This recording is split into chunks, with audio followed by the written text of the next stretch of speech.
வணக்கம். இன்னைக்கு நான் பேச போற டாபிக் என்னன்னா, work life balancing in India. அதாவது வேலை, வாழ்க்கை இரண்டுத்துக்கும் சமநிலையா இருக்கணும். அது இந்தியால எப்படி இருக்கு அப்படின்றத பத்தி தான் நம்ம பேச போறோம். இந்த பிரச்சனை உலகம் ஃபுல்லா இருக்கு. ஆனா நம்ம இந்தியால எப்படி இருக்குன்றத தெரிஞ்சுக்கிறது நல்லது இல்லைங்களா? 100 கோடி மக்கள் வேலையில இருக்காங்க.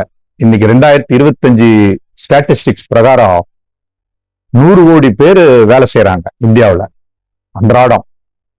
அதுல கிட்டத்தட்ட ஒரு 60-70% ஃபேக்டரிஸ்ல, ஆபீஸ்ல, ஐடில, இந்த மாதிரி அக்ரிகல்ச்சர்ல வேலை செய்யறாங்க.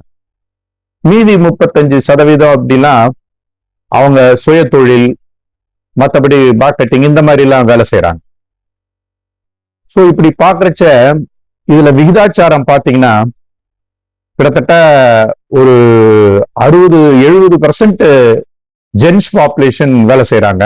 மீதி ஒரு 25-30% லேடிஸ், ஃபீமேல் பாப்புலேஷன் வேலை செய்யறாங்க. யாரா இருந்தாலும், அது லேடிஸா இருந்தாலும் சரி, ஜென்ஸா இருந்தாலும் சரி, சுய தொழில் செய்யறவங்களா இருந்தாலும் சரி, அக்ரிகல்ச்சர்ல வேலை செய்யறவங்களா இருந்தாலும் சரி, பிசினஸ் பண்றவங்களா இருந்தாலும் சரி, வாழ்க்கைன்றது எல்லாருக்கும் ஒண்ணுதானங்க, இல்லையா? அப்ப அவங்க ஒர்க்ல எவ்வளோ டைம் ஸ்பெண்ட் பண்றாங்க, அதே மாதிரி பர்சனல் லைஃப்ல எவ்வளவு டைம் ஸ்பெண்ட் பண்றாங்க, அவங்க சந்தோஷமா இருக்காங்களா, இத பத்தி நாம கொஞ்சம் தெரிஞ்சுக்குவோங்க. பாத்தீங்கன்னா நிறைய பேருக்கு இந்த ஒர்க் லைஃப் பேலன்ஸ் எப்படி பண்றதுன்னே தெரியல. இந்த காலத்துல பாத்தீங்கன்னா இந்த ஐடி வந்துட்ட பிறகு, அதே போல ப்ரொடக்ஷன்ஸ்லயும் சரிங்க, உற்பத்தி தொழிலையும் சரி, மார்க்கெட்டிங்லயும் டார்கெட், அது மாதிரி மெயினா இந்த ஐடி, உற்பத்தி தொழில் இதெல்லாம் பாத்தீங்கன்னா ரொம்ப எக்ஸ்ட்ராவா அவங்க வேலை செய்யறாங்க.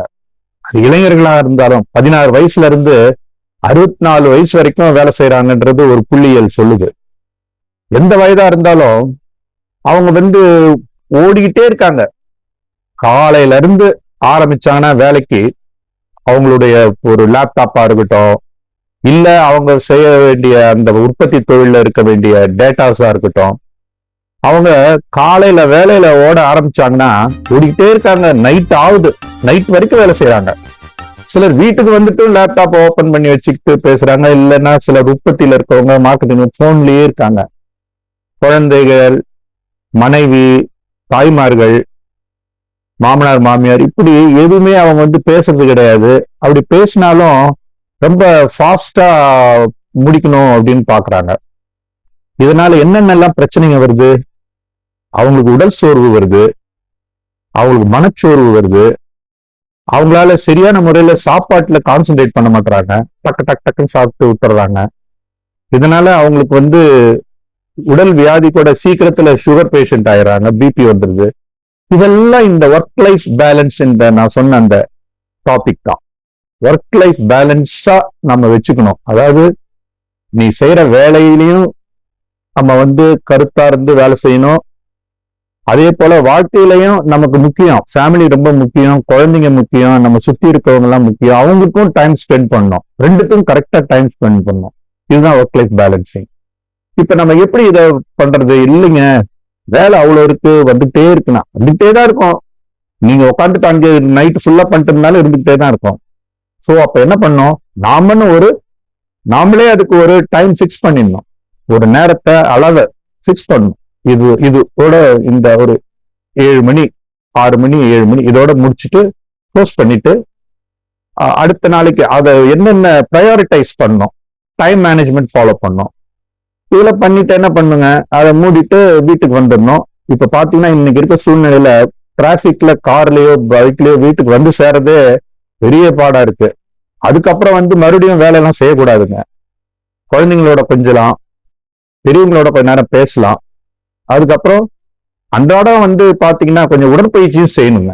இந்த பிஸி ஷெட்யூல்ல உடற்பயிற்சியை மறந்துடுறோம். இன்டெஸ்டைன்ஸ், செல்ஸ் எல்லாம் கேக்குடே, கொஞ்சம் எக்ஸசைஸ் பண்றா, கொஞ்சம் ஓடுறா, கொஞ்சம் ஏதாவது பண்றா, நான் இன்னும் நல்லா இயங்குறடா அப்படின்னு சொல்லிட்டே இருக்கோம், நாம பண்ண மாட்டோம். நம்ம குழந்தைங்களோட பேசுறத மறந்துடுறோம். அதே மாதிரி வாரத்துல ஒரு நாள் எங்கேயாவது போறோம், இல்ல ஏதாவது ஒரு சினிமா போறோம், இல்ல ஒரு பார்க் போறோம், இல்ல குழந்தைங்களோட ஸ்பெண்ட் பண்றோம். நல்ல மகிழ்ச்சியா நல்ல உணவு சமைச்சு சாப்பிட்டு மகிழ்ச்சியா ஸ்பெண்ட் பண்ணோம். இது எத்தனை பேர் பண்றோம் பாருங்க. பணம் மட்டுமே பெருசு இல்லைங்களே, லைஃப்ல ஹெல்த் நல்லா இருக்கணும் இல்லைங்களா? ஒர்க் லைஃப் பேலன்ஸ்ன்றது ஹெல்த்தை தான் ரொம்ப இம்பார்ட்டண்டா சொல்லுது. அதே மாதிரி மைண்ட், மனநலத்தையும் ரொம்ப இம்பார்ட்டண்டா சொல்லுது. இதுக்கு ஒரு சின்ன என்னுடைய லைஃப்ல ஒரு எக்ஸாம்பிள் நான் உங்களுக்கு சொல்றேன். நான் கொஞ்ச நாள் பல வருடங்களுக்கு முன்னாடி ஒரு பெரிய நிறுவனத்துல வேலை செஞ்சுட்டு இருந்தேங்க. அது அந்த அது ஒரு பொதுத்துறை நிறுவனம். அதுல நான் ஒரு மேனேஜரா இருந்தேன். அப்ப எனக்கு மேல ஒரு டிஜிஎம் இருந்தாரு, அதுக்கு மேல ஜிஎம் இருந்தாருங்க. இந்த ஜிஎம்க்கும் டிஜிஎம்க்கும் ரொம்ப பெரிய வித்தியாசங்க. அதாவது இந்த டிஜிஎம்ன்றவர்கிட்ட தான் நாங்க எல்லாமே ரிப்போர்ட்டிங். அந்த டிஜிஎம்ன்றவரு எப்ப பார்த்தாலும் 24 hours ஒர்க் ஒர்க் ஒர்க். 2 கையிலையும் வாட்ச் கட்டிட்டு இருப்பாருங்க. இப்படி பார்த்துட்டு இப்படி நான் ஒரு நாள் அவரை கேட்டேன், என்ன சார் 2 கையிலையும் வாட்ச் கட்டிட்டு இருக்கீங்க? இல்ல, எனக்கு டைம் முக்கியம் அப்படின்ட்டு. சரி சரி அப்படின்ட்டு உடனே எழுத ஆரம்பிச்சுட்டாரு. போன் பண்றாரு, எழுதுறாரு, இந்த கையில பாக்குறாரு, இந்த கையில பாக்குறாரு. அந்த நேரத்துல அப்ப அந்த ஜிஎம் இன்னொருத்தருக்காரு பாருங்க, கரெக்டா 5 மணிக்கு 4:30 மணிக்கு கரெக்டா க்ளோஸ் பண்ணுவாரு. ஒர்க் செய்யற நேரத்துல 8 to 4 பர்ஃபெக்டா அருமையா எக்ஸலண்டா வேலை செய்வார். அது பேர் எஃபிஷியன்ட் ஒர்க்கிங். இவரு செய்யறது hard working, very very hard working. அவரு ஸ்மார்ட் ஒர்க்கிங். அந்த GM smart working. Smart work 5 மணிக்கு க்ளோஸ் பண்ணிட்டு இப்படி போவார் காரிடார்ல. இவரை பார்த்து எங்கள்கிட்ட சொல்லுவாரு, இஸ் ஒர்க்கிங் லைக் அ புல் அப்படின்னுவாரு. அது உண்மைதாங்க. பாத்தீங்கன்னா ரியல் லைஃப்ல நாங்க இப்ப பாத்துட்டு இருக்கோம், பார்த்தோம். இந்த இவரு எப்ப பார்த்தாலும் பிஸி பிஸி பிஸின்றவரு நைட் ஆனா கூட வீட்டுக்கு போக மாட்டாருங்க. லைட் எல்லாம் போட்டுட்டு, இந்த மணிரத்ன படத்துல ஒரு மாதிரி லைட் இருக்குங்களா, அந்த மாதிரி போட்டுட்டு உட்காந்து எழுதிக்கிட்டு படிச்சுக்கிட்டு ரெஃபர் பண்ணிட்டு இப்படியே இருப்பாருங்க 8 மணி 9 மணி வரைக்கும். அதுக்கப்புறம் தான் வீட்டுக்கு பாத்தீங்கன்னா எவ்ரிடே போய் பிபி செக் பண்ணுவாருங்க. அவர் அங்க பக்கத்துலயே ஒரு ஹாஸ்பிட்டல் இருந்து போயிட்டு எவ்ரிடே போய் பிபி செக் பண்ணிட்டு வரும்போது அவங்க பிஏ சொல்லுவாரு, பிபி அதிகமாயிட்டு இருக்கு போல இருக்கு, உருன்னு வராரு, இப்ப போவாதீங்க அப்புறம் போங்கன்னு. ஏன்னா போனா திட்டுவாரு. அது மாதிரி அவரால் ஒர்க் லைஃப் பேலன்ஸ் பண்ண முடியல. நாங்க கேள்விப்பட்டோம் அவர் பர்சனல் லைஃப்லயும் அவ்வளவு ஒன்றும் ஹாப்பியா இல்லைங்க. இது அந்த ஜிஎம் பாருங்க, கரெக்டா முடிட்டு பர்ஃபெக்டா பண்ணிட்டு போறவரு ஃபேமிலியில ரொம்ப ஹாப்பியா இருப்பாரு. எங்களெல்லாம் கூப்பிடுவாரு, அவர் வீட்டுக்கு கூப்பிட்டு விருந்து வைப்பாரு, சந்தோஷமா இருப்பாரு. எங்கேயாவது பிக்னிக் எல்லாம் போலான்னு கூப்பிட்டு போவார், அவரு வருவாருங்க. ஆனா இவர் எதுலையுமே பார்ட்டிசிபேட் பண்ண மாட்டாரு.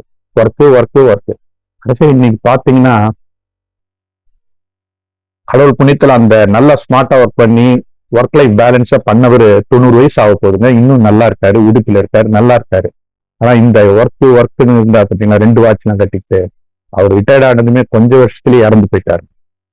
பாருங்க, இதெல்லாம் எப்படி பாதிக்குது ஒருத்தங்கள. அதனால நம்ம இன்றைய இளைஞர்களுக்கும் சரி, நான் முக்கியமா சொல்றது இன்னைக்கு வேலைக்கு போறவங்களுக்கும் சரி, அது ஆணா இருக்கலாம், பெண்ணா இருக்கலாம், யாரெல்லாம் வயதானவர்களா இருக்கலாம், தயவு செய்து உங்களுடைய வேலைக்கு எவ்வளவு முக்கியத்துவம் கொடுக்குறீங்களோ அவ்வளவு ஒரு முக்கியத்துவம் உங்களுடைய வாழ்க்கைக்கு, பர்சனல் லைஃப்க்கு கொடுக்கணும். கண்டிப்பா வேலை அதுல டார்கெட்ஸ் இருக்கும், அதுல நிறைய பிரச்சனைங்க இருக்கும், டென்ஷன்ஸ் இருக்கும். நீங்க ரொம்ப டென்ஷனாவே எடுத்துக்கிட்டீங்கன்னா அதுலயே மூழ்கிடுவீங்க. கொஞ்சம் தூரமா இருந்து அதை பார்க்க கத்துக்கணும். ஒரு கல்லை எடுத்து நம்ம கண்ணுக்கு முன்னாடி வச்சு பார்த்தோம்னா கண்ணே தெரியாதுங்க. அதே இது கொஞ்சம் தூரத்துல வச்சு அந்த கல்லை பார்த்தீங்கன்னா ஈஸியா பார்க்கலாம். அது போலதான் பிரச்சனைகளையும் அப்படி பார்க்க கத்துக்கணும். அதே மாதிரி குழந்தைங்களோடையும் வீட்டோடையும் ஃபேமிலியோடையும் டைம் ஸ்பெண்ட் பண்ண கத்துக்கணும். ஒரு உடற்பயிற்சி செய்யணும். நல்ல உங்களுக்கு பிடித்த ஒரு ஹாபிஸ் இது பண்ணலாம். கோவில் குளங்களுக்கு போகலாம், இல்ல குழந்தைங்களோட இல்ல ஃபேமிலியோட நீங்க எங்கேயாவது ஒரு அவுட்டிங்கோ இல்ல ஒரு சினிமாவுக்கு போயிட்டு ஸ்பெண்ட் பண்ணலாம்.